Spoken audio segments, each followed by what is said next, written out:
ਵਫ਼ਾਦਾਰਾਂ ਨੂੰ ਜੰਨਤ ਜਾਗੀਰ ਮਿਲਦੀ।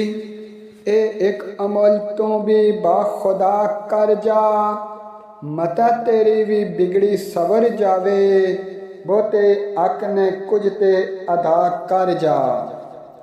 ਨਾ ਸਿਆ ਕਰ ਆਪਣਾ ਅਮਾਲਨਾਮਾ। ਚੰਗੀ ਗੱਲ ਕੋਈ ਕਾਰਨ ਬਕਾ ਕਰ ਜਾ। ਅਮਰ ਕੁਝ ਵੀ ਨਹੀਂ ਜੇ ਹੋ ਸਕਦਾ। ਇਹ ਵੀ ਕਾਫੀ ਹੈ ਬਸ ਵਫਾ ਕਰ ਜਾ।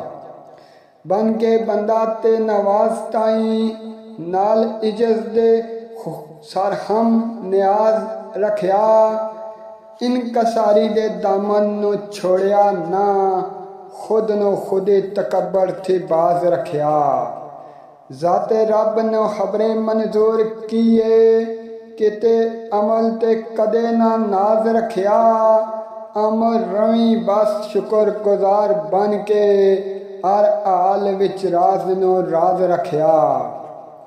ਮਾਲ ਵੇਚਣਾ ਆਉਂਦਾ ਸੌਦਾਗਰਾਂ ਨੇ ਉੱਤੇ ਕਸਮਾਂ ਯਕੀਨ ਨਾ ਕਰੀਦਾ ਏ।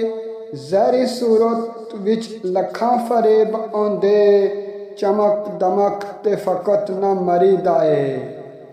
ਜਿਸ ਤੇ ਬਾਅਦ ਖਰੀਦ ਪਛਤਾਵੀਏ ਨਾ। ਐਸੇ ਮਾਲ ਦੇ ਉੱਤੇ ਹੱਥ ਧਰੀਦਾ ਏ। ਅਮਰ ਦਾਮ ਫਰੇਬ ਵਿੱਚ ਆਉਂਦਾ ਨਹੀਂ। ਰਾਜ਼ਦਾਰ ਜਿਹੜਾ ਖੋਟੀ ਖਰੀਦਾ ਏ। ਅਮਰ ਦਾਮ ਫਰੇਬ ਵਿੱਚ ਆਉਂਦਾ ਨਹੀਂ। ਰਾਜ਼ਦਾਰ ਜਿਹੜਾ ਖੋਟੀ ਖਰੀਦਾ ਏ।